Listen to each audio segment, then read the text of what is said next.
Avui vull parlar-vos del Grand Theft Auto 6, però tranquil·litat, perquè la cosa no anirà de filtracions, de si el disc no ve dintre de la capsa, de tots aquests temes tan comentats. Intentarem buscar un enfoc propi, un enfoc diferent, que al final això és el que han de fer els periodistes, buscar enfocs originals propis que intentin explicar la realitat. I se m'ha acudit un i m'agradaria compartir-vos-el, d'acord? Per començar, vull fer-vos 3 preguntes. La primera pregunta és: en quina ciutat creieu que s'està desenvolupant, perquè encara està desenvolupant-se, tot i que surt d'aquí a 3 mesos, en quina ciutat o ciutats s'està desenvolupant el Grand Theft Auto 6? La segona pregunta és: quanta gent creieu que està treballant, que ha treballat en el Grand Theft Auto 6? I la tercera pregunta que intentarem respondre és: quant creieu que ha costat en diners el Grand Theft Auto 6? D'acord? Aquestes són les 3 preguntes que intentarem resoldre avui. Ja us dic que alguna d'elles no es podrà resoldre segurament mai, d'acord? Però anem a intentar respondre a les preguntes aquestes perquè hi ha una cosa que penso que és important i és el que volia comentar-vos avui. Com sabeu, les companyies de videojocs, totes les companyies, però especialment si són companyies de grans superproduccions, no acostumen a compartir les seves dades. És una cosa molt opaca. I cada vegada més les companyies de videojocs estan compartint encara menys dades. D'acord? Així que sempre és complicat fer-nos a la idea de quan ha costat un videojoc, quanta gent està involucrada. Jo m'he fet un fart de preguntar en entrevistes, lo del cost ja ni ho pregunto de fa anys, però sempre m'ha interessat la gent, no? Però ni tan sols amb el tema aquest de quanta gent ha treballat acostumen a compartir les companyies la informació. És molt opac tot plegat. Però, bueno, Rockstar Games, com us podeu imaginar, l'empresa darrere de Grand Theft Auto, doncs, com aquesta gran empresa que és dintre de Take-Two, doncs segueix en la mateixa línia, comparteix molt poca informació. De fet, diria que és la companyia que comparteix menys informació. Però, amb el cas de Rockstar Games, tenim una eina que és molt interessant i que ens permet entendre bastant bé com funciona la companyia.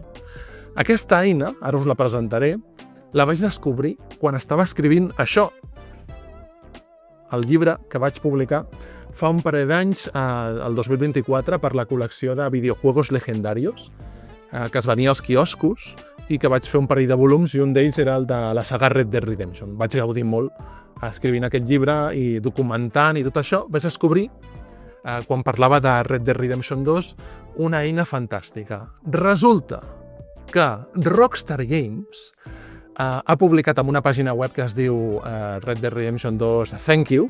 Podeu buscar-ho així al buscador i ho trobareu, però si no ja també posaré imatges per aquí a sobre. Hi ha una pàgina web, és un recurs fantàstic que presenta de forma ordenada amb una llista totes les persones que han treballat en el Red Dead Redemption 2 i amb el Red Dead Online des del començament del desenvolupament d'aquest videojoc, que va ser al voltant de començaments de 2011, fins que el joc va sortir el 2018 i, no us ho perdeu, fins a dia d'avui. Per tant, és una web que registra amb molta transparència tota la gent que ha estat involucrada en el joc. Però no us ho perdeu. Per què? Perquè et diu la pàgina web el nom de la persona, la seva feina específica, i de vegades és bastant específica i es va actualitzar amb el pas del temps, i també diu quin dels 12 estudis de desenvolupament que té Rockstar Games a tot el món, perquè és una empresa que té 12 estudis a tot el món, doncs ha treballat aquesta persona. Per tant, és per mi una eina superinteressant. Quan estava fent el llibre, doncs em va ser superútil per conèixer la dimensió del que havia costat fer el Red Dead Redemption. I, si us sembla, anem a contestar la primera pregunta, no? Us he dit, en quina ciutat s'ha fet el Red Dead Redemption? Perdó, en quina ciutat s'ha fet el Grand Theft Auto 6? I com haureu endevinat molt fàcilment, és que no s'ha fet en una sola ciutat, s'ha fet en moltes ciutats, perquè, com us deia ara, Rockstar Games disposa d'uns 12 estudis més o menys arreu del món, així establerts i ara mateix l'any 2026. Doncs el primer que un pensaria seria que el videojoc s'ha fet a Rockstar North, GTA és una saga vinculada a Rockstar North, és on va néixer la franquícia, és un estudi que està ubicat a Edimburg, a Escòcia, i és l'estudi que quan parlem de Rockstar North, quan parlem de GTA, surten a les imatges d'aquest estudi, d'aquesta façana d'Edimburg, d'aquest edifici. Per exemple, quan va sortir fa poc el cas aquest que la companyia va intentar que no es formés un sindicat i van acomiadar més de 30 persones, les van fotre al carrer per voler formar un sindicat, tema que donaria per un altre vídeo, sens dubte. Doncs el periodista que va cobrir-ho, especialment l'equip de People Make Games, grandíssim canal de periodisme de videojocs, van anar a les oficines d'Edimburg i les imatges que tenim dels mitjans són de les oficines de Rockstar North, que és l'estudi original de Grand Theft Auto, abans que Take-Two, Rockstar Games, sortís l'empresa. Ells van crear, diguéssim, aquell equip inicial a Escòcia, el Grand Theft Auto. I és encara avui dia, diguéssim, l'estudi emblemàtic de Grand Theft Auto. Doncs bé, no és l'estudi on treballen més persones, més treballadors, treballadores de Rockstar Games. No. Descartem a Rockstar North, a Edimburg. El següent que podria venir al cap és Rockstar a Nova York, que seria, Rockstar Games, el nom de l'estudi Rockstar Games. L'estudi té la seu principal a Nova York. Per tant, un podria pensar Nova York deu ser l'altre gran estudi, i és un gran estudi de Grand Theft Auto. Doncs tampoc. Per què? Perquè segons la pàgina amb els crèdits de totes les persones que han treballat en el Red Dead Redemption, l'estudi més gran, amb més treballadors que sapiguem de Rockstar Games, de tota l'empresa, és Rockstar India, un estudi que està a la ciutat índia de Bangalore, una ciutat que des de fa dècades és coneguda una mica com el Silicon Valley de la Índia, no? Una ciutat on hi ha moltes empreses tecnològiques que han obert allà una seu, o que moltes empreses tecnològiques subcontracten empreses de Bangalore, d'aquesta ciutat, perquè està molt enfocada en el món de la programació, de software, i són realment uns màquines. Ja veureu, després parlem una mica més de Rockstar India, perquè fan de tot. S'ocupen de moltes àrees del desenvolupament. Però vaja, en qualsevol cas, perquè us feu una idea, a l'any 2026, de fet, agost de 2026, si entreu a la pàgina web de crèdits de Red Dead Redemption 2 i aneu i compteu, per comptar-ho, podeu, diguéssim, copiar-ho tot i ficar-ho en un Excel, d'acord? És la forma que jo tinc de comptar-ho. I ja, tranquils, perquè he comprovat que no es repeteix cap nom. A data de 2026 d'agost, el número de persones que han treballat en el Red Dead Redemption 2 i en el Red Dead Redemption Online, atenció, a tota Rockstar, és de 6.365 persones. 6.365 treballadors i treballadores han participat en el Red Dead Redemption 2, que només amb aquesta dada ja et caus de cul a terra, no t'ho pots creure, és impressionant. Però tenim més dades, perquè, com us deia, tenim les dades de cada estudi.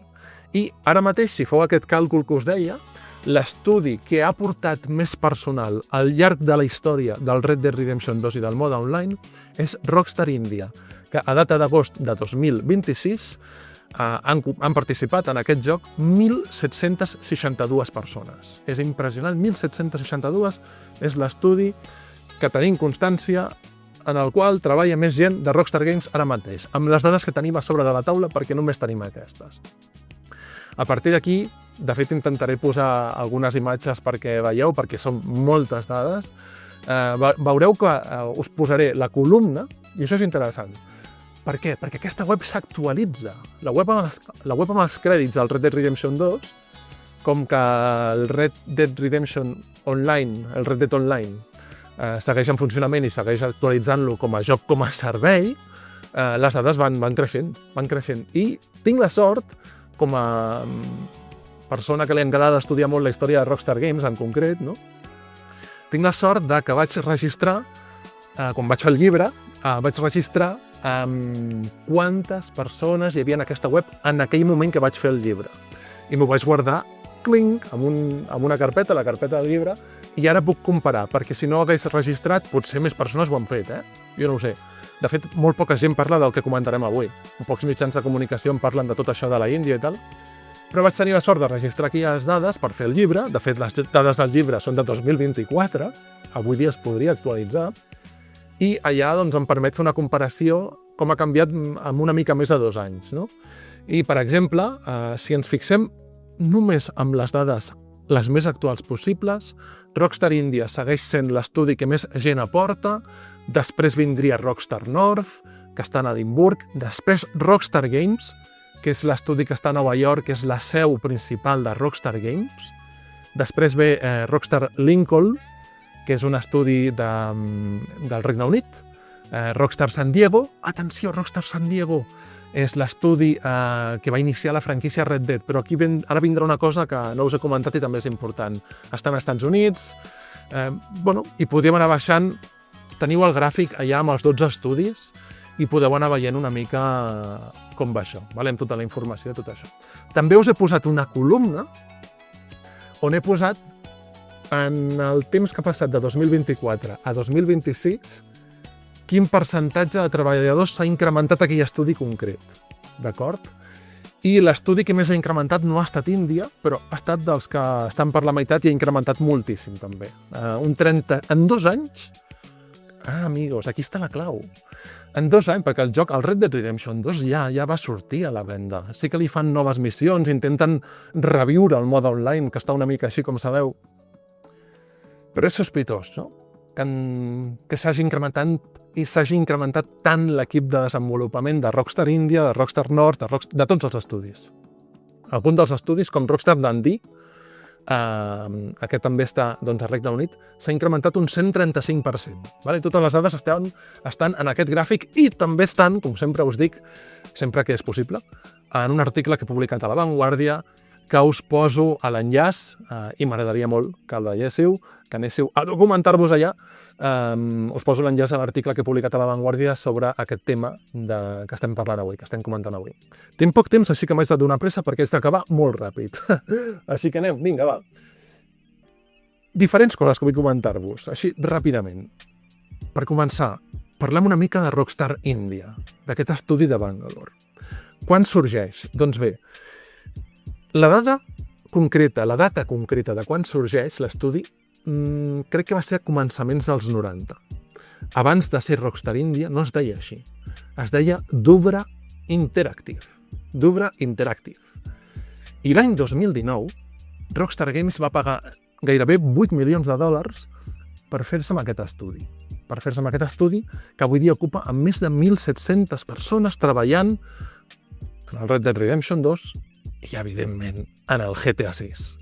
No crec que ara Rockstar dupliqui aquest equip immens per fer el GTA 6. Tot i que no ho podem, diguéssim, dir amb tota la claredat del món, però per sentit comú, la gent que estava fent el Red Dead deu estar fent el Grand Theft Auto 6.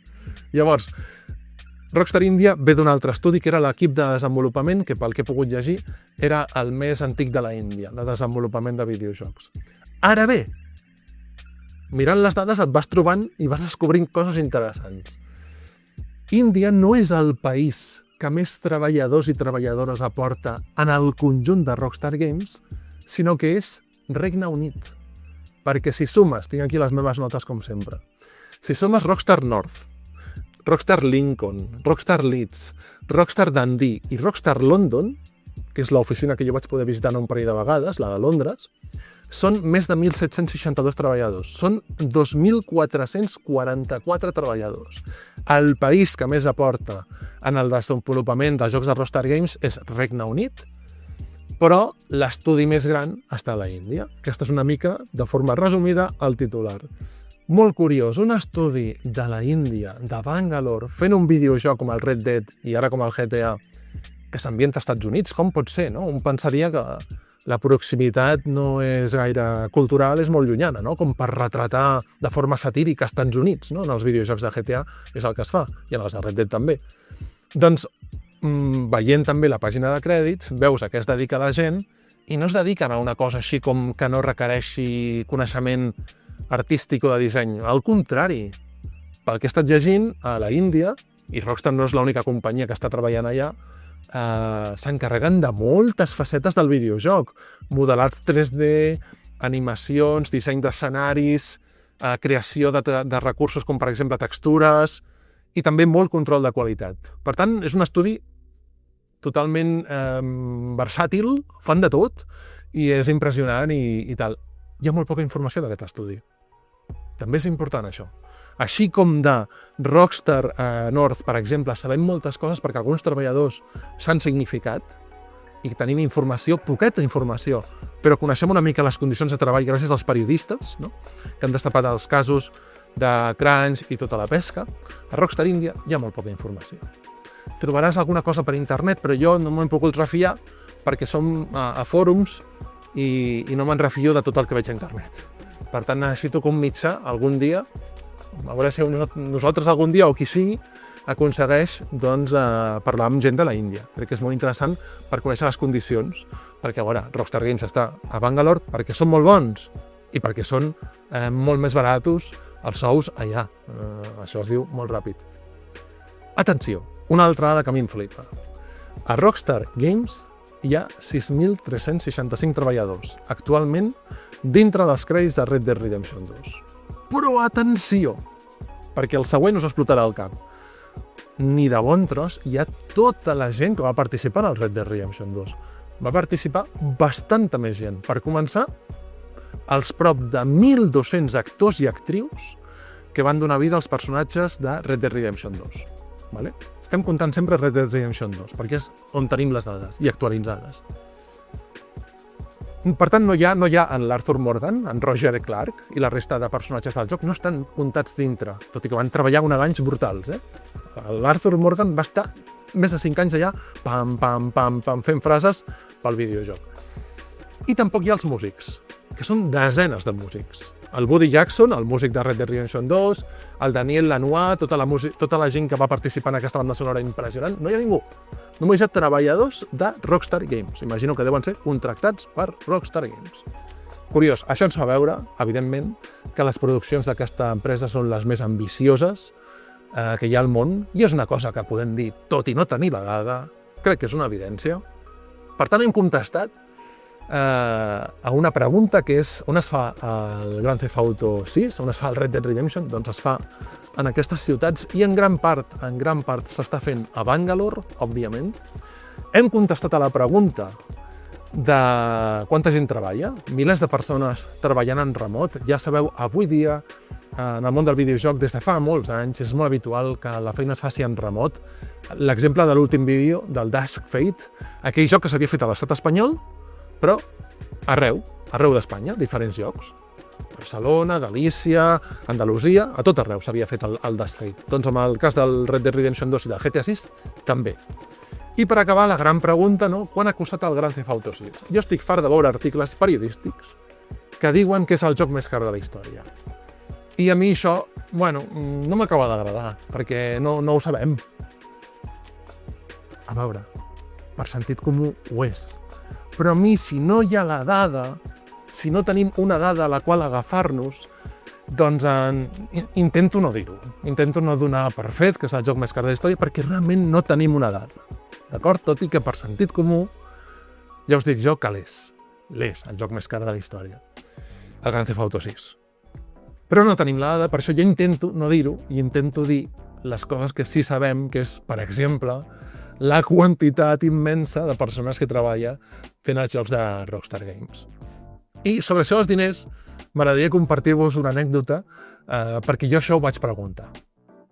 Quan va sortir el Red Dead Redemption 2 vaig tenir l'enorme sort de fer una entrevista a Rockstar London al Dan Houser, el director creatiu en aquella època de Rockstar Games, el màxim responsable des del punt de vista creatiu del Red Dead Redemption 2. I una de les preguntes, òbviament, era quan ha costat el Red Dead Redemption 2. I jo sempre recordaré, de fet la podeu recuperar a l'entrevista si la busqueu per pàgina web, entrevista de Hauser. Va ser una entrevista llarguíssima, de 3 hores, va ser impressionant. Li vaig preguntar això i en Dan Houser em va dir que no ho sabia i literalment que si ho sapigués no podria dormir. Així que ja us podeu fer la idea que aquests videojocs costen una quantitat immensa de diners que segurament recuperaran la inversió el primer dia que surti a la venda, amb o sense polèmiques, amb o sense filtracions. Però vaja, em sembla un cas fascinant dintre del món del videojoc, el d'aquesta empresa, i hi ha molts enfocs per tractar-lo, i avui volia comentar-vos això, que en el fons, encara que no ho sembli, quan veus el videojoc, perquè veus que és una cosa ambientada als Estats Units, tal, la cultura americana, doncs gran part dels treballadors estan a la ciutat de Bangalore, segurament estan ara treballant sense parar, sense descans, per que el pròxim 19 de novembre surti el joc i sigui un gran èxit. Res més. Moltes gràcies per arribar fins aquí, com sempre, i moltes gràcies, aprofito per dir-vos, per la rebuda que m'heu donat amb els 2 primers vídeos d'aquest canal que vaig fent i m'agrada explicar-vos una mica totes aquestes històries des de l'àmbit del periodisme del món dels videojocs. Així que, fins la propera!